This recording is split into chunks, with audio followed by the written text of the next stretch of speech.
al inicio, ¿no? Al inicio. Otra técnica que también la emplea Vargas Llosa son los vasos comunicantes.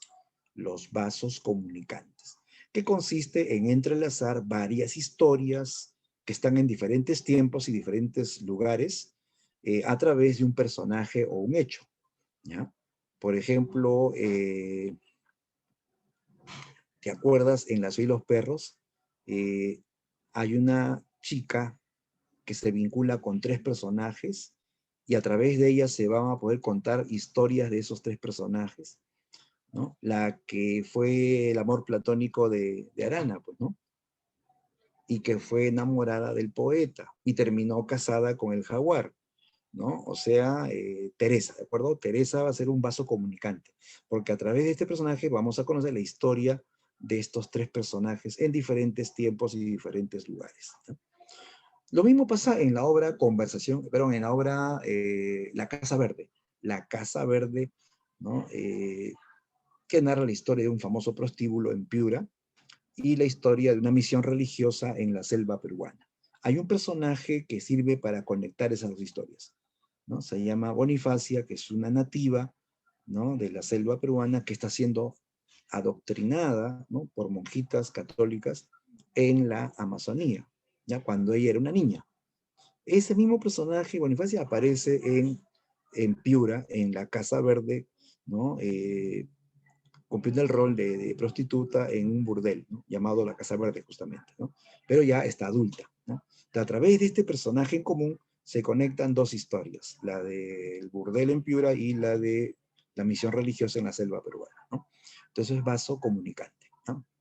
Otra técnica empleada por Vargas Llosa es la técnica de la caja china, ¿no? O sea, contar una historia dentro de otra historia, incluir una historia dentro de otra historia, ¿no? ¿No? Por ejemplo, en La Ciudad y los Perros. Tú sabes que en La Ciudad y los Perros hay un personaje que escribe novelitas eróticas, ¿no? ¿Qué personaje escribe novelas eróticas para recursearse? ¿Ah? ¿Qué personaje escribía novelas eróticas para recursearse? ¿Qué cadete? ¿No? Y que justamente, en cierto modo, es el alter ego del autor, el otro yo del autor, ¿no? Este personaje llamado o apodado el poeta, ¿no? Pero su nombre real, su nombre verdadero era Alberto Fernández, ¿no? Y Alberto Fernández escribe novelitas eróticas, ¿ya? Entonces tú estás leyendo de pronto la historia de los cadetes y viene un párrafo donde vas a leer lo que ha escrito el poeta. O sea, ya no la historia de los cadetes, sino la historia escrita por el personaje Alberto Fernández. Es una historia dentro de otra historia, ¿sí? Eso es caja china, ¿eh? Caja china. Otra técnica también empleada por Vargas es la técnica del dato escondido. El dato escondido, ¿no? Que es un recurso que permite ocultar información, ocultar algo para generar intriga o suspenso, ¿no? Suspenso en el ego, porque uno va a encontrar o va a recibir cierta información, pero incompleta, entonces queda un misterio, ¿no? Como lo que pasa en La Ciudad y los Perros. ¿Cuál es el dato escondido en La Ciudad y los Perros? ¿Ah? ¿Cuál es el dato escondido en La Ciudad y los Perros? ¿No? ¿Cuál es el misterio? Claro, la muerte de Arana. ¿Quién mató a Arana? ¿No? Hay tres, se puede decir, versiones. Una que fue el jaguar, otra que fue el poeta, otra que fue un accidente, ¿no? ¿No? Al final nunca se llega a develar la verdad, ¿no? Nos queda esa duda, ese misterio, ¿no? Ese es el dato escondido, ¿no? Bien, Irán. Ah, ahí había comentado como las mil y una noches. Ah, eso se refiere a la caja china, ¿no? A la caja china, claro. En las mil y una noches se aplica la técnica de la caja china, ¿no? Claro, esta chica Sherezada, ¿no? Que es personaje de esta historia, ella va a contar historias también, ¿no? Al sultán para que no la mate, ¿no? Claro, y se está dando más historias, ¿no? Dentro de la historia mayor se incluyen otras historias, ¿no? Eso es caja china. Así es, correcto. Bien, gracias por ese ejemplo. Era correcto, ¿no?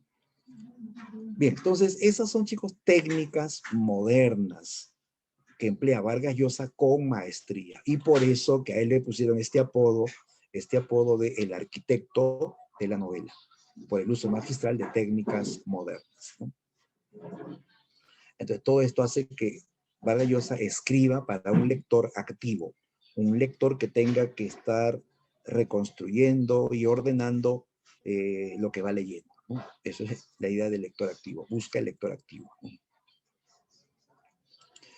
Bien, ahora sí, visto esto, vamos ahora sí a hablar de la novela Conversación en la Catedral, ¿ya?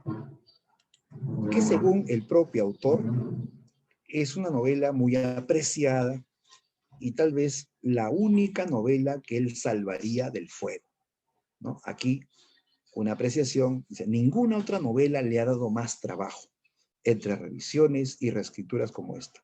Si tuviera que salvar del fuego una sola de las novelas que he escrito, salvaría esta. Salvaría esta novela, Conversación en la Catedral. ¿Por qué? Porque, como dice ahí, es la novela que más trabajo le costó escribir, que más investigaciones, más revisiones, más reescrituras, más correcciones tuvo que hacer, ¿no? Por eso él la salvaría, ¿no? Del fuego, dicen. Conversación en la Catedral. Veamos, chicos, el análisis de la obra. Primero el título. ¿Por qué Conversación en la Catedral? Porque literalmente esto es una novela que se construye a partir de un diálogo de dos personajes que van a reunirse en un conocido bar, un antiguo bar que se conocía como La Catedral, ¿ya? Un bar que quedaba en la última cuadra de la avenida Puente del Ejército, ¿ya? Le decían catedral porque tenía un portón inmenso, parecía un portón de catedral, ¿no? Pero era una cantina, ¿no? Y allí se va a producir un diálogo, ¿no? Una conversación. Ya, por si acaso este bar ya no existe, ya son ruinas, aquí vemos la foto moderna, son ruinas, ¿no? Ya no queda nada de ese famoso bar La Catedral, ¿no? Pero en ese bar de los años, pues, 50 más o menos, se inspira Vargas Llosa para escribir esta novela. En este bar se reúnen dos personajes que van a conversar, ¿ya? Esta novela se construye a partir de un diálogo entre un joven periodista llamado Santiago Zavala, ¿ya? Y el antiguo chofer de su padre llamado Ambrosio Pardo, ¿ya? Ellos son los que van a conversar durante más o menos 4 horas en el bar llamado La Catedral, ¿ya? Y dentro de esta conversación pues se van a incluir historias, diálogos de otros personajes, saltos al pasado, ¿no? Entonces es una obra que se va a sustentar en también muchas técnicas modernas, ¿no? Entonces el diálogo entre Santiago Zavala y Ambrosio Pardo en el bar de La Catedral. De ahí viene el título, ¿no? Bien, veamos el análisis. Se trata, chicos, de una novela. Es una novela y bastante extensa. Tiene casi 700 páginas, ¿no? Y como su función es narrar una historia, contar algo, es de género épico, ¿ya? Especie novela, género épico. El tema central es la crítica a los regímenes dictatoriales, ¿no? Claro, Vargas Llosa siempre ha sido pues un crítico de todo tipo de autoritarismos, de todo tipo de extremismos políticos, extremismos de gobierno también. Entonces aquí, como en otras novelas, él cuestiona una dictadura que se dio en el Perú en los años 50. Y ahí tú ya sabes, ¿quién gobernaba el Perú en la década del 50? ¿Quién fue el presidente de los años 50 en el Perú? Así es, Manuel Apolinario Odría, ¿no? Vargas Llosa vivió el ochenio de Odría, ¿no? Cuando era estudiante de San Marcos, ¿no? Y participó incluso en movimientos ideológicos contra, ¿no? El gobierno, ¿no? Ya, entonces se cuestiona estos tipos de gobierno dictatoriales, que ya pues tú lo sabes cómo funciona, ¿no? Cómo es una dictadura en general, ¿no? ¿Sí? Son gobiernos pues impuestos por la fuerza, gobiernos donde todo el poder se concentra en un gobernante. Allí no hay pues libertad de expresión, no hay democracia, Ahí el gobernante dice, a mí no me importa lo que diga el poder judicial, el poder legislativo, aquí el poder soy yo, ¿no? Ese es el dictador, ¿no? El dictador, ¿no? Entonces, se cuestiona el régimen de Odría, ¿no? Es el tema central, pero junto a este hay otros temas secundarios, ¿ya? Está el tema de la corrupción en el poder, ¿sí? El tema de los ideales políticos juveniles que van a ser frustrados, ¿no? ¿No? Se habla de la hipocresía moral de los sectores sociales dominantes, que en ese tiempo eran los militares y los empresarios más poderosos del país, ¿no?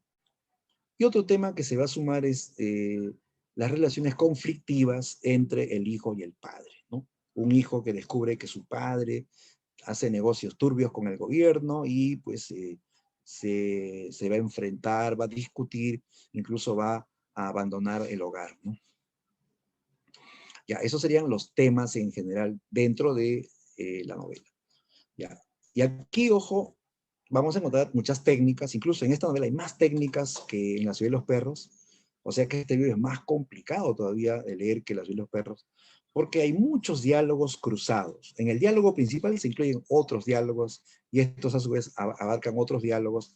Hay constantes flashbacks, hay monólogos interiores, hay vasos comunicantes, ¿no?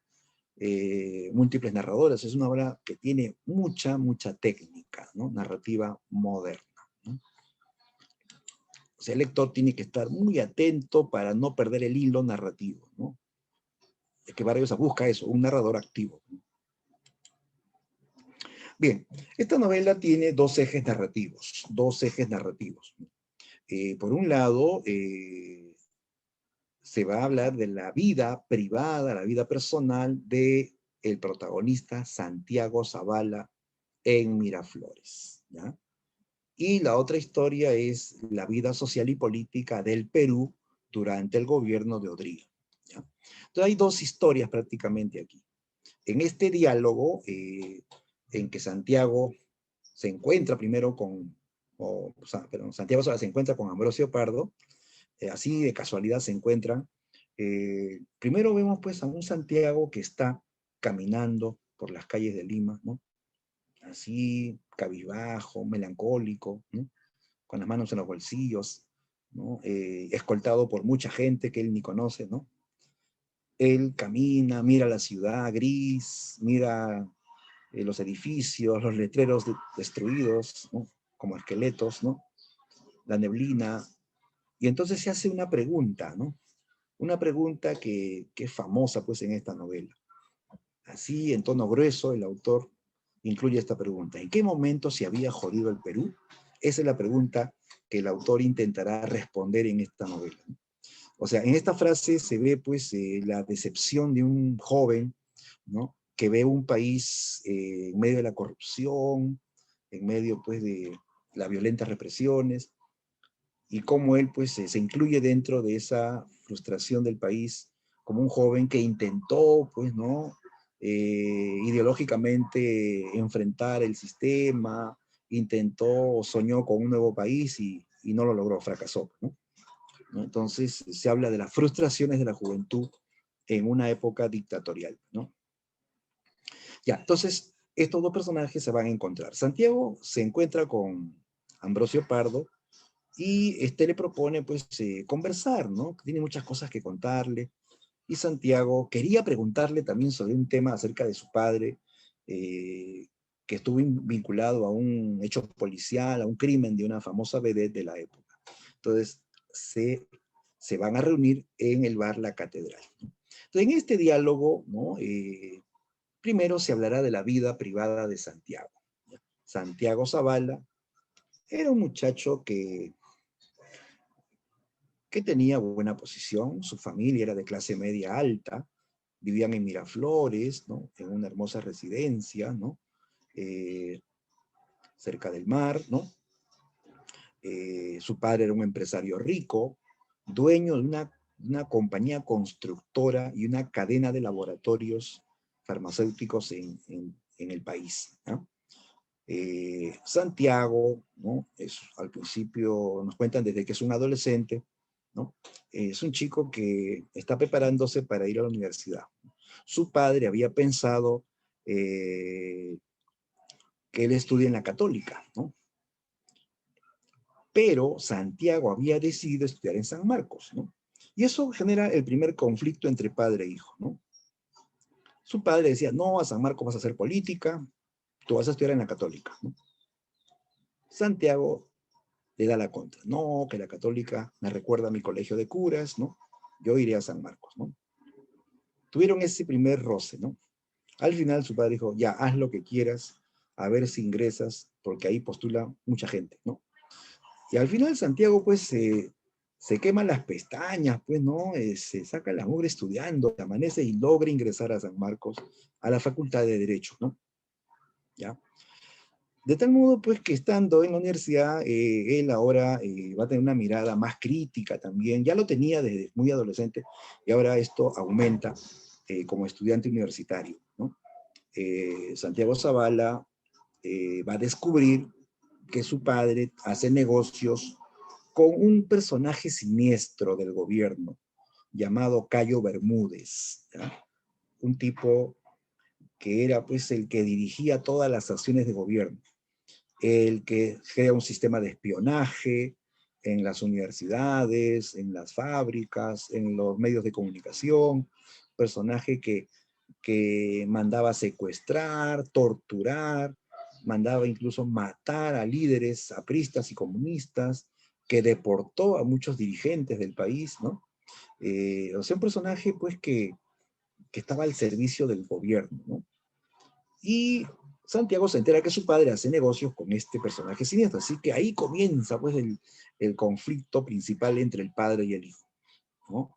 Que provoca pues que Santiago se aleje, ¿no? Se aleje de su familia, ¿no? Por estar en desacuerdo con las acciones de su padre, ¿no? Santiago nos cuenta que luego de esa vida cómoda en Miraflores junto a su familia, va a vivir una experiencia ideológica en la universidad. En la universidad, él va a integrar una célula comunista llamada CAUIDE, ¿ya? Formada por estudiantes que en forma clandestina, sin que lo sepan, ¿no?, las autoridades, se reunían para leer literatura ideológica, ¿no?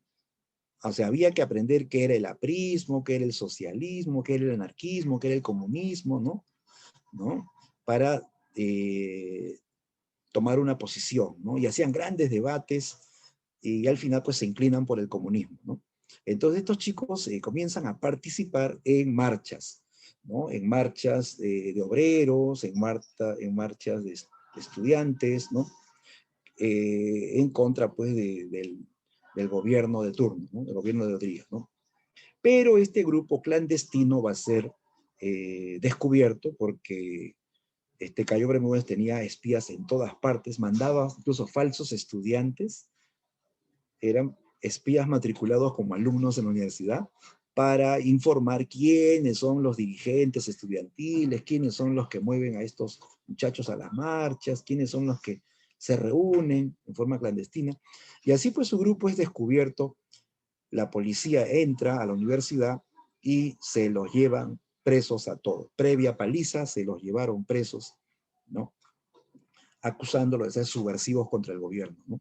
De tal modo que Santiago vive una experiencia bastante traumática, ¿no? Él no estaba muy convencido del comunismo, ¿no? O sea, por un momento tenía, digamos, eh, cierta identificación, pero por otro lado también no estaba muy seguro, ¿no? Entonces, bueno, ahora ha caído detenido, y como él tiene un padre influyente, poderoso, él es puesto en libertad. Pero sus demás compañeros que no tienen padrino, que no tienen quien los ayude, se quedaron presos, ¿no? Y Santiago sale pues muy, muy afectado, ¿no? Deja la universidad, rompe lazos con la familia, ¿no? Y comienza a trabajar, gracias a un tío se consigue trabajo de redactor en un diario sensacionalista llamado La Crónica, ¿ya? Santiago entra a trabajar como un joven periodista en el diario La Crónica. donde él se siente enterrado, pues, ¿no? Donde su jefe le dice lo que tiene que escribir, donde él no puede expresar sus opiniones o lo que él sabe de la realidad, simplemente tiene que ajustarse a lo que diga su jefe, ¿no? Exagerar, ser sensacionalista, ¿no? La idea era vender periódicos, ¿no? Sin importar si esto era, pues, objetivo o veraz, ¿no? ¿Ya? Entonces, él se siente enterrado, se siente frustrado, ¿no? Lleva una vida mediocre, ¿no? Como no ha terminado ningún estudio, le pagan lo que quiere, vive modestamente en un cuarto alquilado, ¿no? Eh, entonces se siente fracasado, ¿no? Se siente fracasado, ¿no? Entonces, él va a narrar esto, ¿no? Su vida personal, tanto familiar como su experiencia universitaria, su experiencia como periodista. ¿Ya? El otro eje narrativo, la otra historia que se va a enlazar, es la vida social y política del Perú. ¿Ya? Aquí se hablará del gobierno de Odría y todos pues los pormenores de esa época, ¿no? En la época de las violentas represiones contra apristas y comunistas que se oponían al régimen de Odría, ¿no? Como pues los que protestaban eran pues violentamente reprimidos, golpeados, encarcelados, ¿no? La típica pues, ¿no? De los gobiernos dictatoriales, ¿no? Y cómo Odría gobierna con el apoyo de grupos empresariales muy poderosos, ¿no? Empresarios ricos que prácticamente se sentían dueños del Perú, ¿no? Ellos ayudaron a Odría a subir al poder y son aliados, ¿no? Pero también resulta que Odría y los militares llegan a tener tanto poder y quieren enquistarse en el poder que los empresarios pues comienzan a incomodarse, ¿no? Ellos se sentían dueños del Perú. Ellos antes mandaban a los militares y ahora los militares tienen tanto poder que desafían a los grandes empresarios del país, ¿no? Entonces comienzan a haber roces entre empresarios y militares. Comienzan a producirse conspiraciones contra el gobierno. Los empresarios decían, con plata se hace todo, se pueden cambiar presidentes, decían, ¿no? Ya, entonces comienzan estos conflictos entre grupos empresariales muy poderosos y militares en el país, ¿no? Se hablará de la corrupción, de hecho, pues había corrupción. En esa época el Perú vendía cobre por el tema de la guerra de Corea, ¿no? Y habían fuertes ingresos económicos. Claro, se hicieron obras, como tú sabes, ¿no? Colegios, hospitales, ¿no? Edificios, pero también hubo, pues, sobrevaluación, hubo, ¿no? Desfalco económico, enriquecimiento ilícito, ¿no? Como ha pasado, pues, muchas veces en los gobiernos del país, ¿no? Entonces hubo corrupción, pues, ¿no? Corrupción en el ámbito del poder, ¿no? Se hablará también, pues, eh, de la traición de los apristas, ¿no? Los líderes apristas que terminaron uniéndose a Odría, ¿sí? Los apristas que fueron perseguidos, asesinados, desterrados del Perú, finalmente sus líderes terminan aliándose con el gobierno que los perseguía. Todo por ambición de poder. No, bueno, pues no es novedad esto de, de escuchar las traiciones del APRA, ¿no? A sus ideales iniciales, ¿no? ¿No? Bien, entonces aquí se van a detallar estos pormenores de hechos violentos durante el gobierno de Odría, ¿no? Eh, hasta la caída, pues, ¿no? Se produce una matanza en Arequipa, una violenta represión que terminó con muchos muertos, ¿no? A manos de Fuerzas Armadas dirigidas por el gobierno, sobre todo dirigidas por Cayo Bermúdez, ¿no? De tal modo que esto genera un escándalo, el pueblo se alza, sobre todo los arequipeños, pidiendo la, la, la detención de Cayo Bermúdez, pero Odría pues lo saca del país, lo manda a Brasil para que todo quede en el olvido, ¿no? Y poco después ya pues termina también el gobierno de Odría, ¿no? El cual termina hábilmente apoyando a un candidato, a Prado Ugarteche, con la condición de que no se le investigue en el siguiente gobierno. Y así pues Odría salió libre de polvo y paja, se enriqueció y nunca se le investigó, nunca se le sancionó por nada, ¿no? Ya. Bien, ahora, aquí hay un punto en común que que se va a tratar al final, resulta que Santiago Zavala quiere saber un dato acerca de su padre Fermín Zavala. Fermín Zavala, que fue vinculado a un crimen, ¿no? Como Santiago era periodista en la sección de policiales, él investigaba el caso de la muerte de una famosa vedette, ¿no? Que fue amante de Cayo Bermúdez. Cayo Bermúdez, ¿no? Pero que fue encontrada muerta en un hotel, ¿no? ¿Ya? Entonces, haciendo investigación, Santiago se entera, pues, que su padre tenía algo que ver con este asunto, ¿no? Por eso ahora Santiago le pregunta a Ambrosio, ¿qué tuvo que ver mi padre con la muerte de la musa? Así se llama la vedette, la musa, ¿no? Ambrosio no quería hablar de ese tema, pero como estaba ya borracho porque había estado bebiendo 4 horas seguidas, ¿no? Ya comienza a soltar todo, ¿no? Le cuenta que la musa sabía muchas cosas, ¿no? Sobre todo de la vida de Fermín Zavala, del papá de Santiago. Santiago termina, o Ambrosio Pardo, este chofer, este moreno, que en tiempos antiguos fue un hombre así, bien robusto, agarrado, grandote, era pues un guardaespaldas, chofer y guardaespaldas, ¿no? Le termina confesando al joven Santiago de que su padre, Fermín Zavala, y él, Ambrosio Pardo, tuvieron una relación homosexual, ¿no?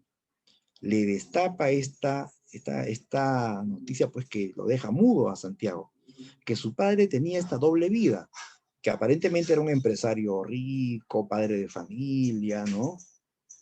Pero tenía pues su lado oscuro, que él alquilaba una casa de playa en Ancón, y ahí pues se reunía con sus amigos, con personajes de la época, ¿no? Y que muchas veces lo llevó a Ambrosio Pardo a ese lugar y le pagó para que le haga el favor, pues, ¿no? Y Ambrosio así casi llorando le cuenta, pues, que yo no quería, pero yo necesitaba el dinero y tenía que hacerlo, ¿no? Y le dijo, pues, que su padre era homosexual, ¿no? Y que ellos fueron descubiertos por la musa, que un día la musa llegó así de improviso y los vio en plena faena amorosa. Ya, pues, entonces comienza a chantajearlo. Le pide plata para no contar lo que ha visto. Y Fermín Zavala le daba, pues, dinero para que ella se calle, ¿no? Y después, poco después, encontraron a la musa muerta. La encontraron en una habitación de hotel, pero así acuchillada, con el rostro desfigurado, o sea, la mataron con ensañamiento, ¿no? ¿Ya? Entonces Santiago pregunta, ¿mi padre la mató? ¿No?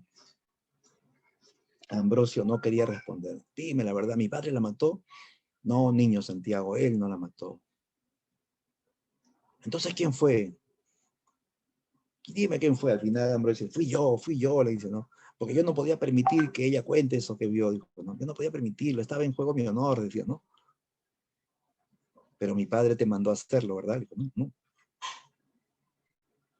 eso nunca lo voy a decir, dijo, ¿no? Y así finalmente Ambrosio no termina develando, pero se da a entender que es así, ¿no? Que el padre de Santiago mandó matarla para que se oculte este secreto, ¿no? Este secreto escabroso que él tenía, ¿no? Bien, entonces ellos han conversado durante 4 horas y se han hablado de dos historias, la historia de Santiago y la historia social y política del Perú durante el gobierno de Odría, ¿ya?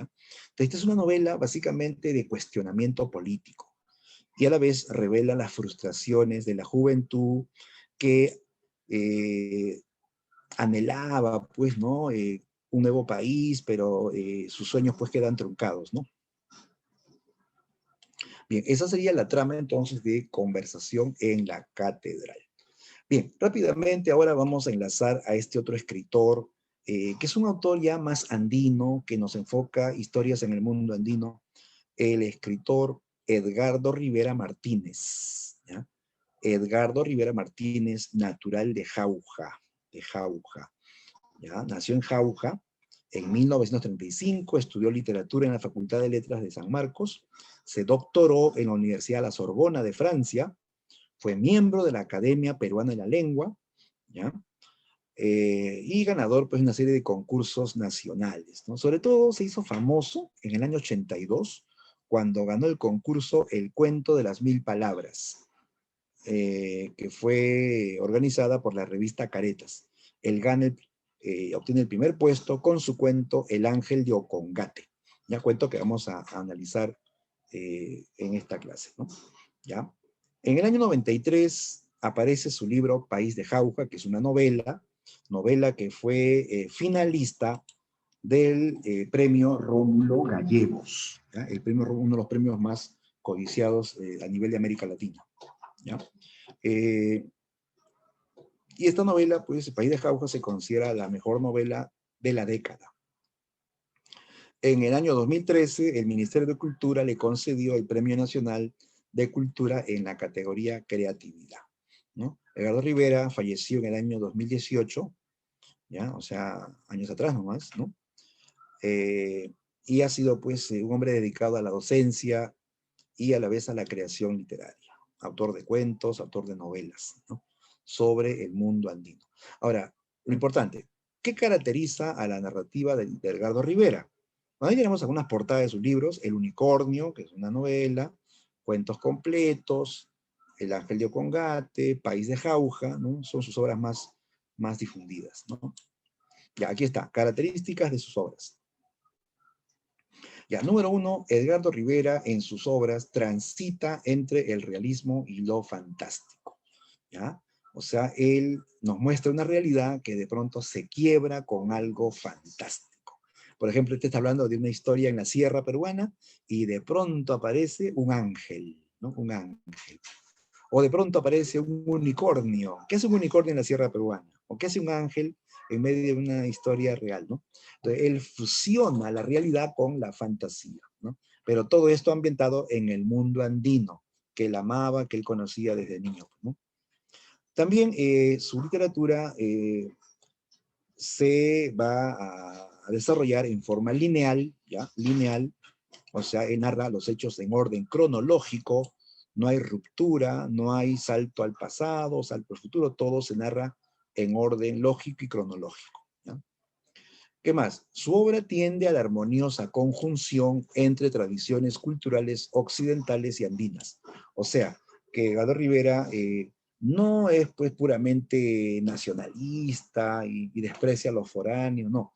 Él más bien fusiona, ¿no? De manera armoniosa elementos de la cultura occidental con elementos de la cultura andina. O sea, él en cierto modo defiende el mestizaje cultural, ¿no? Cultural, ¿no? Otra característica, sus personajes suelen ser seres solitarios.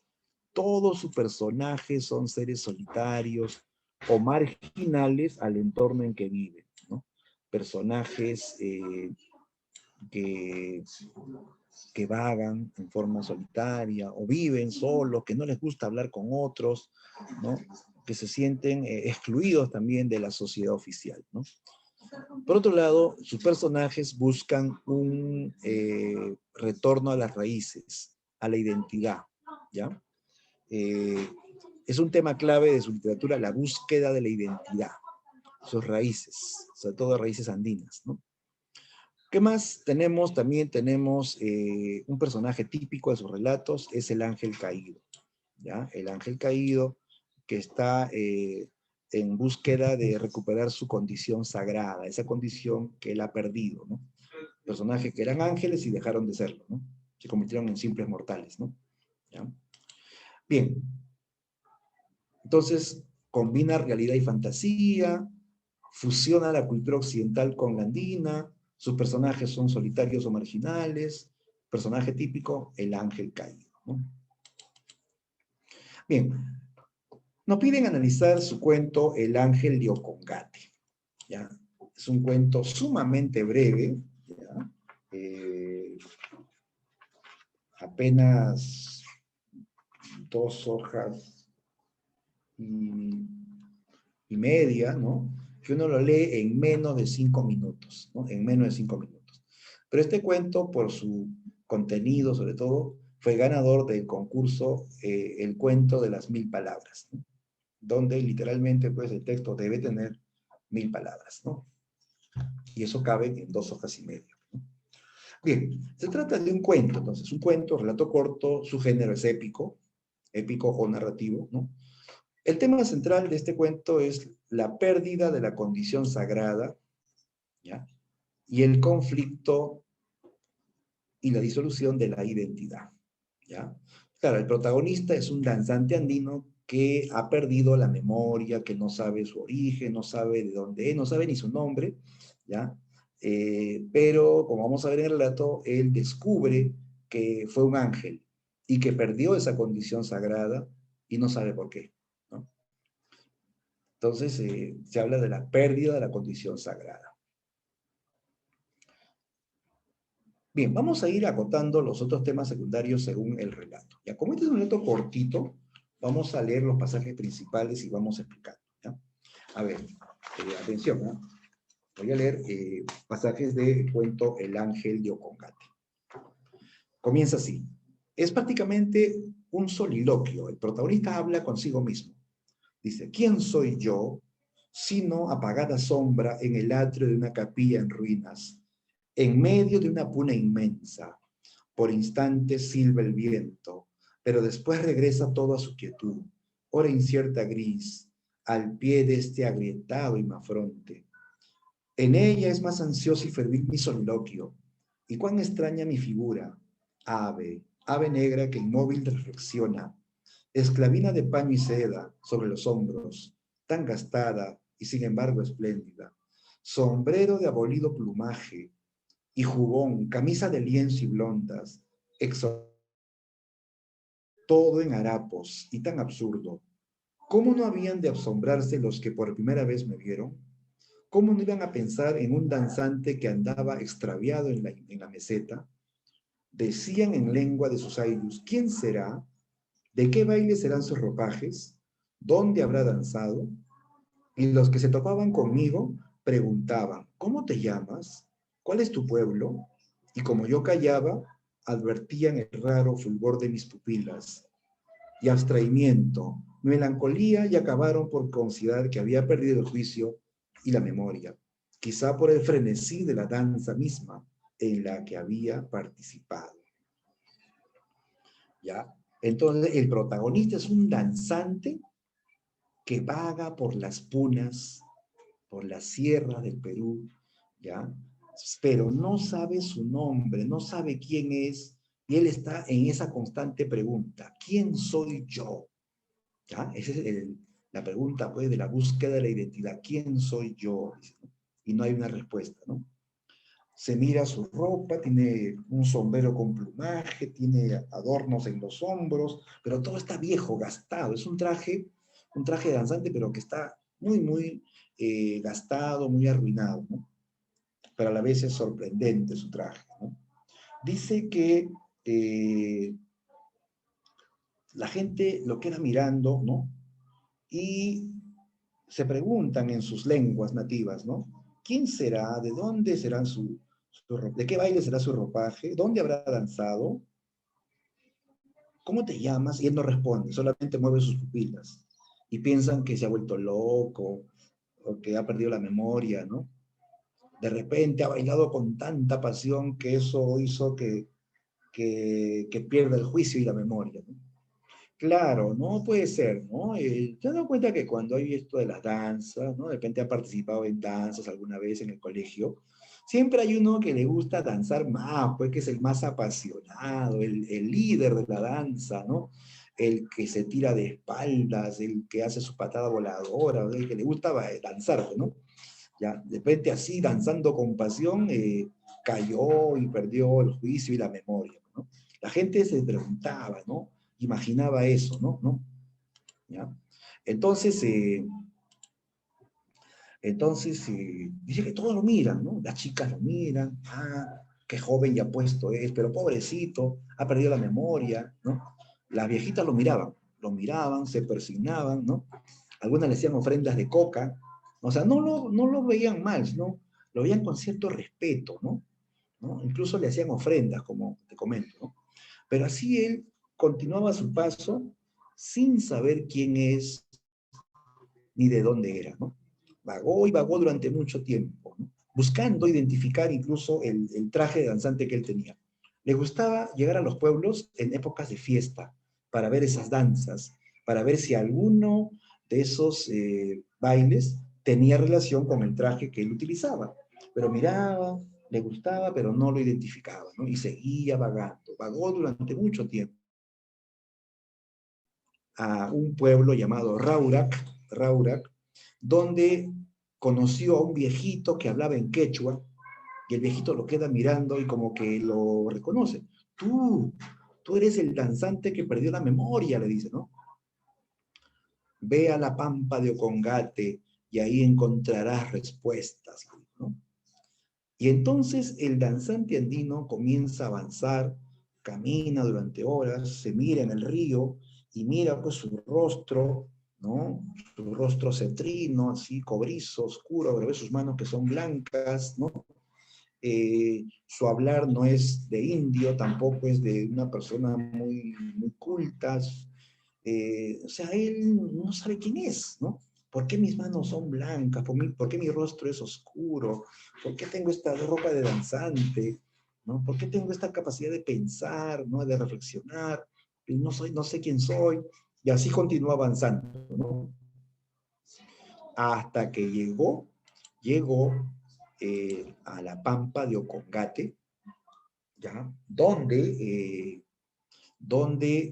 encuentra una iglesia que en tiempos antiguos habría sido pues una hermosa iglesia, muy adornada, llena de cuadros, pero que en la actualidad estaba en ruinas, estaba casi todo destruido, en ruinas, ¿ya?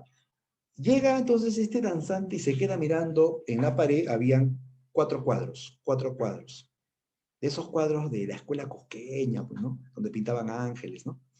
Se queda, y eran retratos de ángeles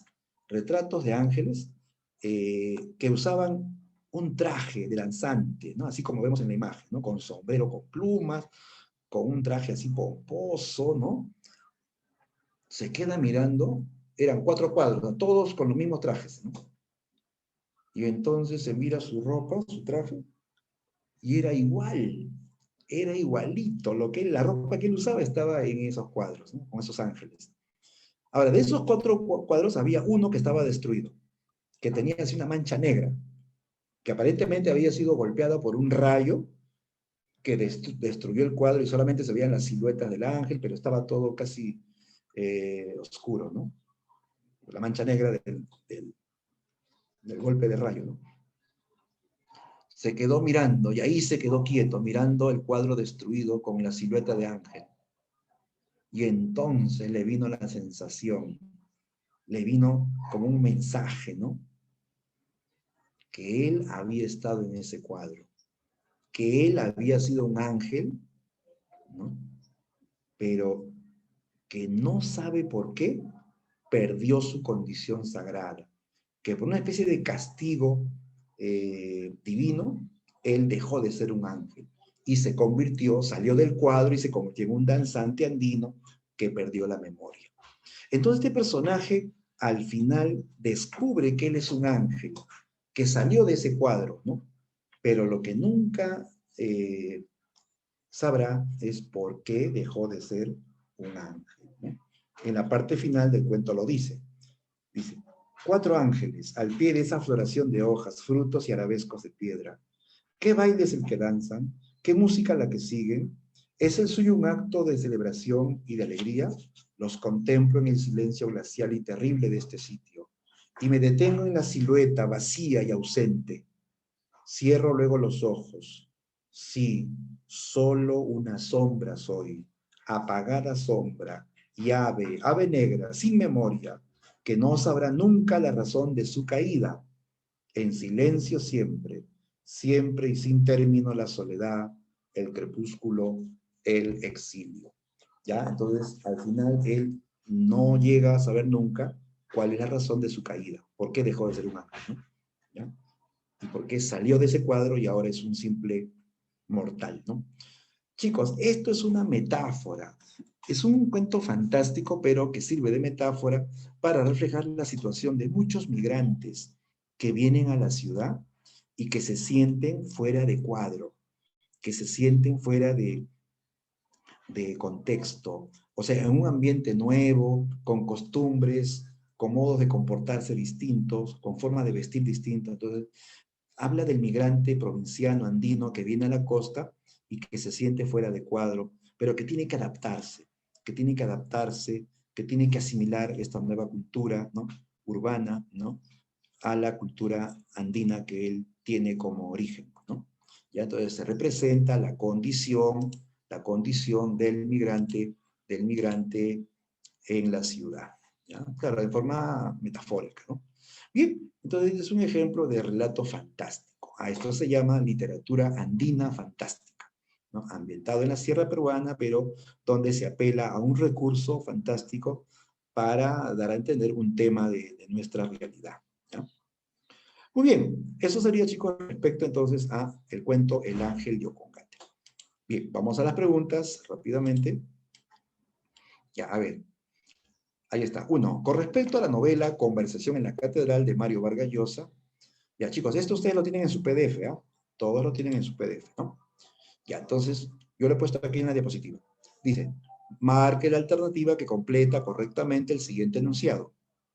Durante el desarrollo del segundo eje narrativo de la novela, se aprecia como hecho destacado, dice, durante el segundo eje narrativo. Ya, recuerda que hay dos historias, ¿eh? La primera es la vida personal de Santiago, en Miraflores, luego en la universidad, luego en el periodismo, y la otra es la vida social y política del Perú, en que gobierno Odría y comienzan a haber estas luchas por el poder entre militares y empresarios ricos del país, ¿ya? Por eso que, bueno, como dice segundo eje narrativo, segunda historia, la respuesta es la B. Así es, Romerito, muy bien, la clave es la lucha por el poder entre militares y sectores empresariales. Listo. 2. Respecto a la cuentística de Edgardo Rivera Martínez, marque la alternativa con la afirmación correcta. Lo correcto sobre la literatura de Edgardo Rivera Martínez. A ver. Personajes citadinos, no, sus personajes son andinos, no son citadinos de la ciudad, ¿no? ¿Existe un conflicto entre lo andino y lo occidental en sus personajes? ¿Conflicto? No, más bien hay fusión. Date cuenta que este personaje es un ángel que dejó de ser ángel y se volvió danzante andino. Ahí se ve la fusión de dos culturas, ¿no? Llama su mano blanca, su rostro oscuro, ¿no? Como que hay un mestizaje, ¿no? Sus personajes son ángeles caídos que han recobrado su divinidad, que han recobrado, no, que la han perdido más bien, ¿no? Y que nunca la recuperan, ¿no? D. Los sujetos suelen ser solitarios en búsqueda de sus raíces andinas. Esa está bien, ¿no? Sus personajes son seres solitarios que están buscando sus raíces andinas, ¿no? Esa es, sí, la D, dijiste la D. Claro, muy bien. Clave correcta, la D de dedo. La S se descarta porque dice ruptura cronológica. Recuerda que Rivera utiliza la linealidad, o sea, narra en orden cronológico. ¿Ah? Listo, entonces 1B, 2C de cerebro. Pregunta 3. Marque la alternativa que contiene afirmaciones correctas sobre la obra de Edgardo Rivera Martínez. Lo correcto, veamos. Su narrativa privilegia el realismo y elude lo fantástico. O sea, es que solamente realista y no fantástico. Falso porque él combina realidad y fantasía, ¿no? Unión de tradiciones culturales andina y occidental. Él junta, ¿no? Junta tradiciones andinas y occidentales. Claro, lo del ángel es algo occidental, ¿no? Lo del danzante andino es algo autóctono, ¿no? Esto está bien. 3. Recurre constantemente al recurso de la experimentación verbal. Bueno, como hemos leído y hemos escuchado, pues, ¿no? No hay esto de jugar con el lenguaje, de crear nuevas palabras o nuevas técnicas. Él es un autor que tiene un estilo tradicional, ¿no? ¿Ya? Entonces, esto es falso. 4. Personajes marcados por la búsqueda de una identidad. Eso sí, ¿no? Están buscando su identidad. Por eso la pregunta, ¿quién soy yo, no? Y eso es típico de varios personajes del autor. Entonces, 2 y 4, la clave correcta sería la B. ¿Sí? Ahí está, 2 y 4.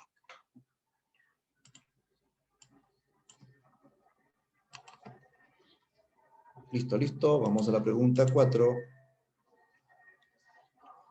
Dice, y si a pesar de todo era verdad aquello, si realmente fui danzante y olvidé todo, si alguna vez tuve un nombre, una casa, una familia, inquieto me acercaba a los manantiales y me observaba. Tan cetrino mi rostro y velado siempre por un halo fúnebre, idéntico siempre a mí mismo, en su adustez, en su hermetismo. No, no podía responder a esas preguntas. Y era vano asimismo encontrar una justificación para unas manos tan blancas y un hablar que no es de misti ni de campesino. Y más inútil aún, tratar de contestar a la interrogación fundamental. ¿Quién soy entonces? Respecto al fragmento anterior del cuento El Ángel de Opongate, de Edgardo Rivera, ¿cuál es la afirmación correcta?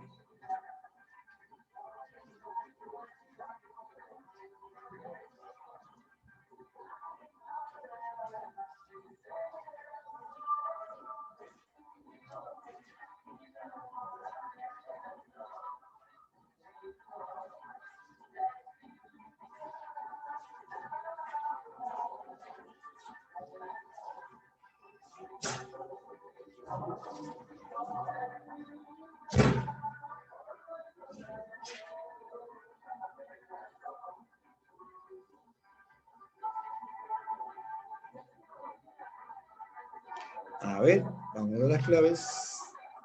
Ah, se escucha la voz, es el camión de la basura, chicos. Ya, a ver, ¿la B o la E? Ya, mira, dice, él se está mirando en el río, mira su rostro cetrino oscuro, siempre triste, ¿no? Callado, hermético, y luego mira sus manos sumamente blancas, su hablar que no es de misti ni de campesino, ¿no? Y no puede responder a la pregunta ¿quién soy? ¿No? O sea, al final pues no sabe quién es él, ¿no? ¿No? A pesar que se mira, ¿no? No logra reconocer su identidad, ¿no? ¿Ya? Entonces la clave ahí es la E, chicos. El danzante al examinarse no logra descubrir su identidad, ¿no? ¿Ya? Entonces la clave es la E, ¿ya? Típico, pues, chicos, de un mestizaje cultural y racial, ¿no? Ese es el tema, la pregunta eterna de la cultura mestiza o del hombre mestizo. ¿Quién soy yo, no? ¿Qué soy? ¿Soy blanco? ¿Soy indio? ¿Soy negro? O sea, es que el Perú pues, tiene, tú sabes, una cultura mestiza, ¿no? Donde se funden todas las razas, ¿ya? Entonces, el personaje no logra descubrir su identidad. Sigamos, pregunta 5. Del fragmento de la novela La tía Julia y el escribidor de Mario Vargas Llosa, ¿qué particularidad de su obra narrativa podemos hallar? Aquí no es necesario saber de qué trata esta novela, sino qué característica de su obra se visualiza en este texto. Ahí veamos, dice el relato. En ese tiempo remoto yo era muy joven y vivía con mis abuelos en una quinta de paredes blancas en la calle Ocharán en Miraflores. Estudiaba en San Marcos, Derecho. Creo resignado a ganarme más tarde la vida con una profesión liberal, aunque en el fondo me hubiera gustado más llegar a ser un escritor. Tenía un trabajo de título pomposo, sueldo modesto, apropiaciones ilícitas y horario elástico. Director de informaciones de Radio Panamericana, ¿no? Consistía en recortar las noticias interesantes que aparecían en los diarios y maquillarlas un poco para que se leyeran en los boletines. Ya. Mira, esta novela es autobiográfica. Vargas recuerda sus experiencias de joven, cuando recién pues, estudiaba y tenía trabajos múltiples, y luego va a conocer a su tía con la que termina casándose, ¿no? Ya, pero nota aquí, en este fragmento, él está contando, ¿no? Cuando vivía en Miraflores con sus abuelos, que estudiaba en San Marcos, que estudiaba Derecho, ¿no? Que se ganaba la vida ¿no? En el diario o en Radio Panamericana, maquillando algunas noticias interesantes del momento, ¿no? O sea, aquí vemos que el autor narra, ¿no? Nos está contando una historia. Como es su estilo, él no va pues, a lo fantástico, no va a lo sobrenatural, simplemente narra, ¿no? Muchas veces incluso inspirado en cosas que le han pasado en su vida real, ¿no? ¿Ya? Ya, entonces aquí, a ver, ¿cuál sería la respuesta? Ojo, tienes que asociarlo con el estilo de Vargas Llosa. Ya sabemos cómo escribe Vargas Llosa, ¿no? A ver, diferentes tipos de lenguaje. Bueno, en este texto no se ven diferentes tipos de lenguaje, es un solo lenguaje, ¿no? Dicotomía entre mundo oficial y marginal. Chicos, nos hace recordar a Ribeiro.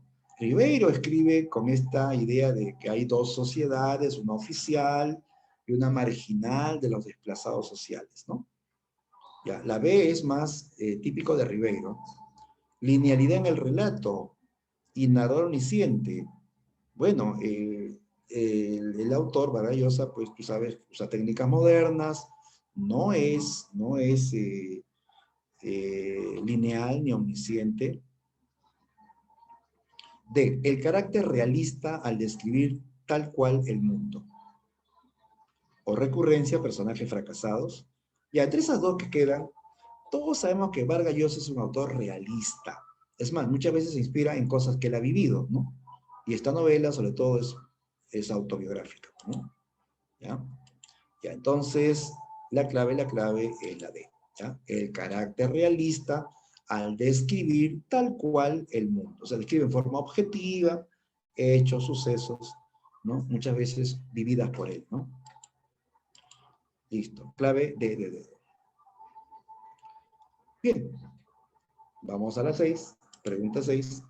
Respecto al cuento Ángel Liocongate de Edgardo Rivera, ¿qué rasgo distintivo encontramos de su narrativa? A ver, leamos el texto.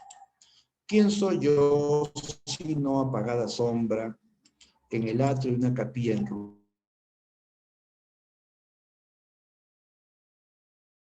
Hora incierta, gris, al pie de este agrietado imafronte.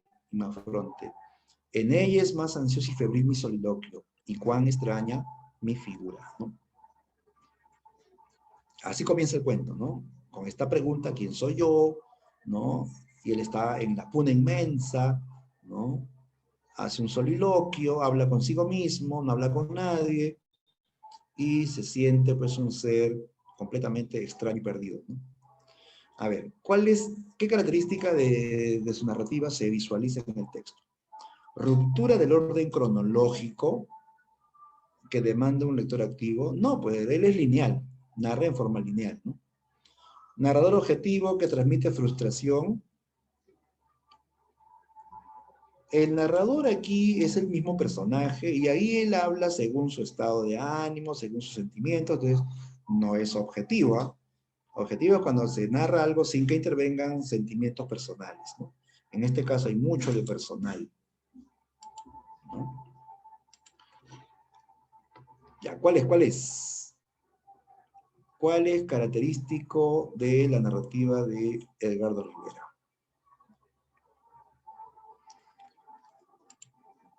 Claro, es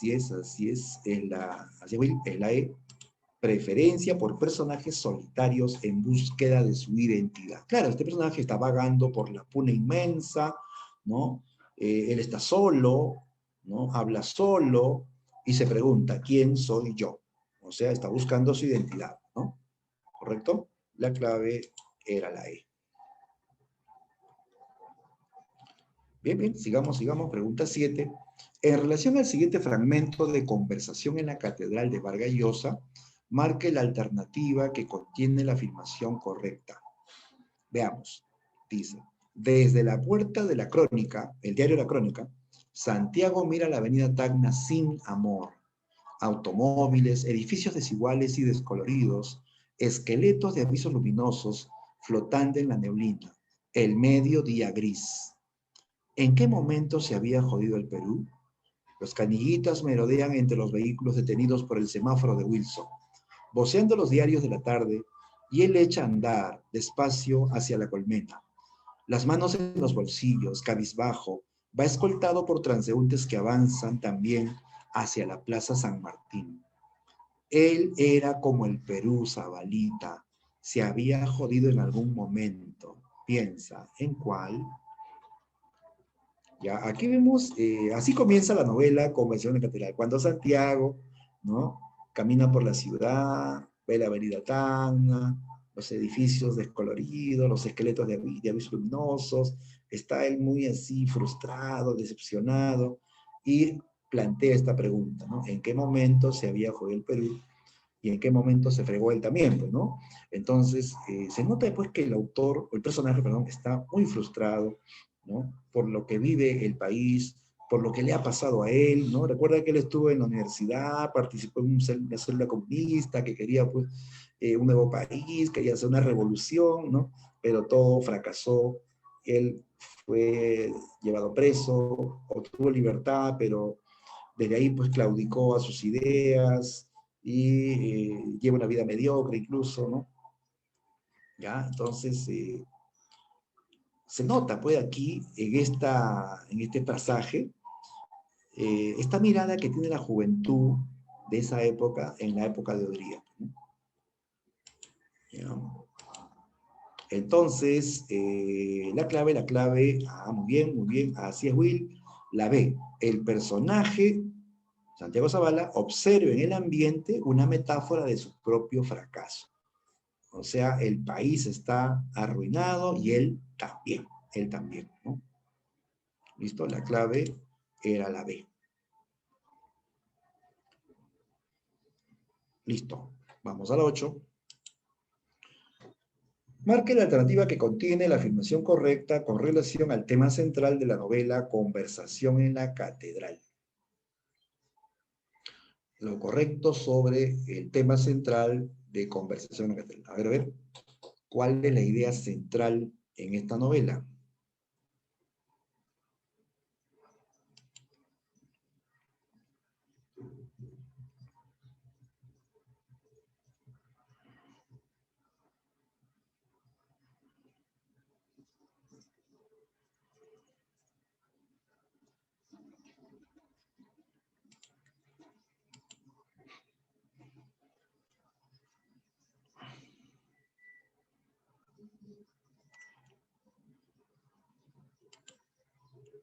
Así es, mi estimado Will, la clave es la C.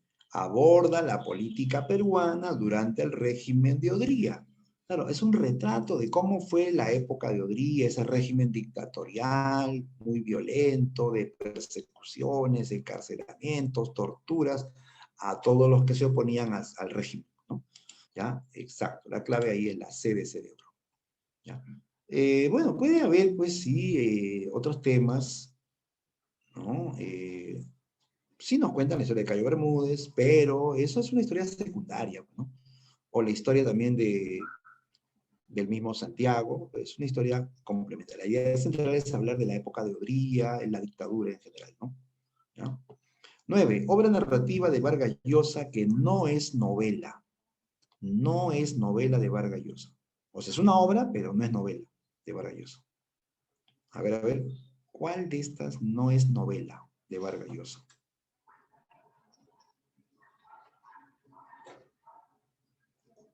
La Casa Verde, El pez en el agua, Los cachorros, Pantaleón y las visitadoras, La ciudad y los perros. ¿Cuál no es novela?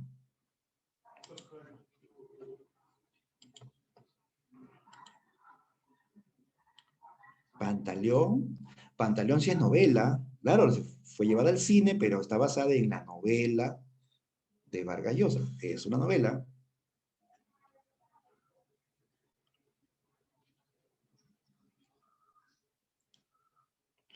A ver, Valeria dice la B. Claro, así es, Valeria, es la B. El pez en el agua no es una novela. ¿Qué es el pez en el agua? Es una autobiografía. O sea que una novela es una ficción, es una realidad imaginada. Pero en el caso de Pez en el agua, No es una ficción, no es una realidad imaginada, sino es la vida real de Vargas Llosa. A esto también se le llama libro de memorias. Memorias o autobiografía del autor, ¿ya? ¿Ya? Entonces, aquí Barça nos cuenta cómo fue su infancia, su juventud, ¿no? Sus cosas privadas, su matrimonio con su tía, luego con su prima, su paso por la política, ¿no? Su vida, pues, ¿no? Su vida real, ¿ya? Entonces, la clave ahí es la B, el pez en el agua, que es una autobiografía del autor. Listo. Todas las demás son novelas, ¿no? Pregunta 10. El interlocutor de Santiago Zavala, protagonista de la novela Conversación en las Catedrales. ¿Qué es eso de interlocutor? ¿Mm? ¿A qué se refiere con el interlocutor de Santiago Zavala? Ten en cuenta que esto es una novela basada en una conversación, ¿no? En un diálogo. Entonces, el interlocutor es la persona a quien Santiago le habla, a quien le cuenta su historia, ¿no? Claro, los dos se van a contar historias. Santiago habla con alguien, ese alguien es su interlocutor. ¿Con quién hablaba? ¿Con quién es el diálogo, chicos? ¿Con quién es la conversación? Con Ambrosio Pardo, exacto. Muy bien, muy bien. Ambrosio Pardo, que era el antiguo chofer y guardaespaldas de su padre, de Fermín Zavala, con el cual tuvo una relación homosexual, ¿no? Claro, clave C de cerebro. Muy bien.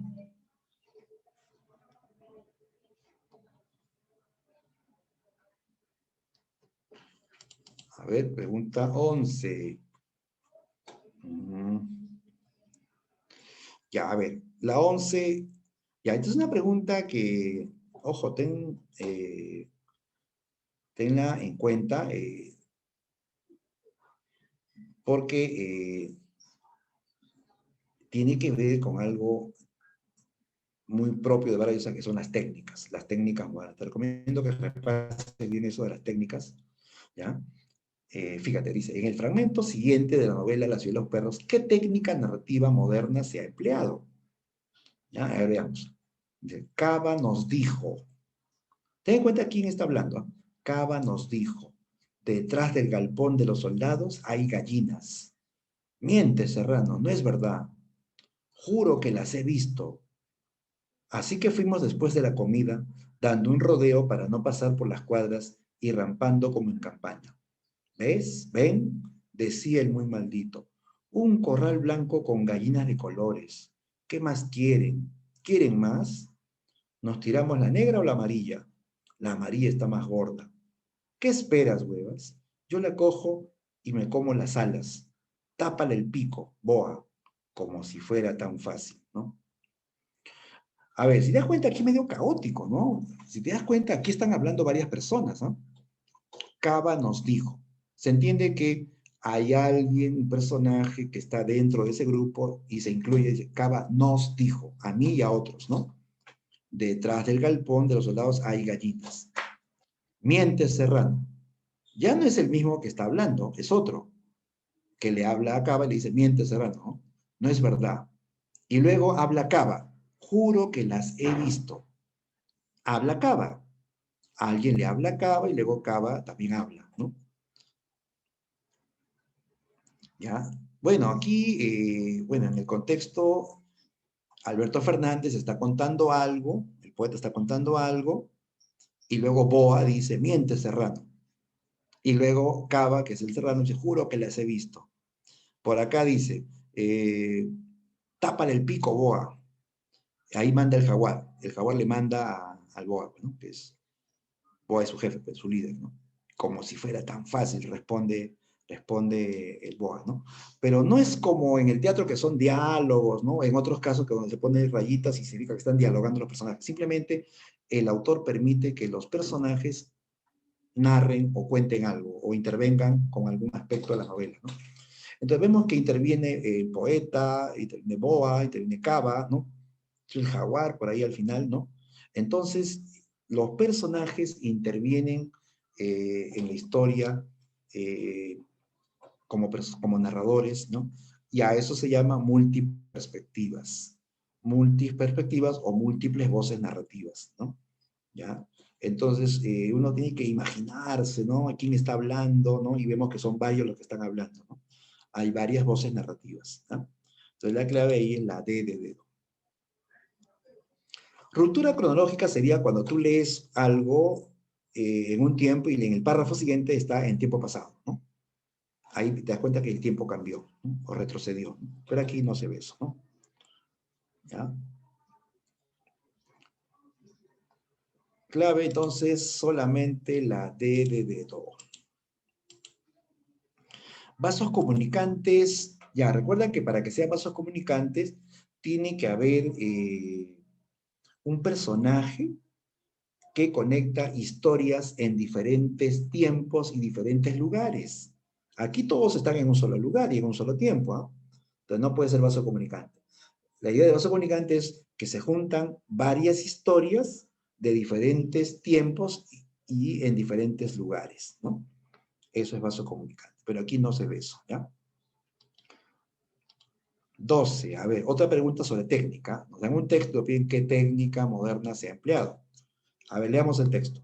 Dice, y si Guarino hubiera bajado la cabeza, y si me hubiera visto los botines, y si el jaguar no tiene el examen de química, y si lo tiene y no quiere fiarme, y si me planto ante la pies dorados y le digo, soy de Leoncio Prado, y es la primera vez que vengo, te traeré buena suerte, y si le robo los cordones a Róspide, habría que ser desgraciado para fregar a un Miraflorino, habiendo en la sesión tantos serranos que se pasan el año encerrados como si tuvieran miedo a la calle, y a lo mejor tienen, busquemos otro. Y si le robo a alguno del círculo, a Rulos o al bruto del Boa, pero y el examen, no sea que me jalen en química, otra vez. Y si al esclavo, qué gracia, eso le dije a Bayano, y es verdad, te creías muy valiente, y si le pegaras a un muerto, salvo que estés desesperado, ¿no? Ya. Eh, Te das cuenta que ahí el personaje no está conversando con nadie. El personaje, y si hubiera bajado la cabeza Guarina, y si hubiera ido de la piedra dorada es una prostituta, ¿no? O sea, primero piensa en que Guarina, el teniente, le ve las botas y descubre que él ha estado, pues, en el polvo, ha querido escapar del colegio, y después habla de la pies dorado, que la busque y le dice, soy de Leoncio Prado, ¿no? Y luego piensa robar algo cordones a Róspide, ¿no? Mejor le robo al Rulos, a Boa. O sea, él está pensando, chicos. Estamos leyendo lo que está pensando el personaje, ¿ya? Que son ideas muy variadas, muy caóticas. ¿Cómo se llama esta técnica que nos permite leer lo que está pensando el personaje? ¿Ah? ¿Cómo se llama esto, chicos? Exacto, bien Yamile, bien Valeria, bien Will. El monólogo interior. Ya, este es un ejemplo de monólogo interior, ¿no? ¿No? El personaje, aquí está hablando, está pensando Alberto Fernández, el poeta, ¿ya? Pero fluyen ideas en su mente de diferentes temas, ¿no? Y no es que esté conversando con nadie, simplemente está pensando, ¿ya? Respuesta final, monólogo interior, ¿ya? Interior. Esta era, chicos, la última pregunta. Muy bien, ahí está finalmente nuestra despedida, muchachos. Ha sido un gusto haber compartido estos temas con ustedes. ¿Ya? Gracias por su participación, por su atención. Y bueno, chicos, sigamos, ¿no? Sigamos en este camino de prepararnos hasta lograr la meta. ¿Ya? Eh, los esperamos. Estamos también haciendo un ciclo de repaso, ¿no? Full repaso, full preguntas fijas, ¿no? ¿Ya? Y esperamos pues que puedan participar, muchachos, en el turno de la mañana. ¿Ya? Bien, chicos, conmigo será hasta pronto. ¿Ya? Nos vemos. Mucho éxito para todos. Cuídense, muchachos. Nos vemos. Un abrazo para todos. Nos vemos.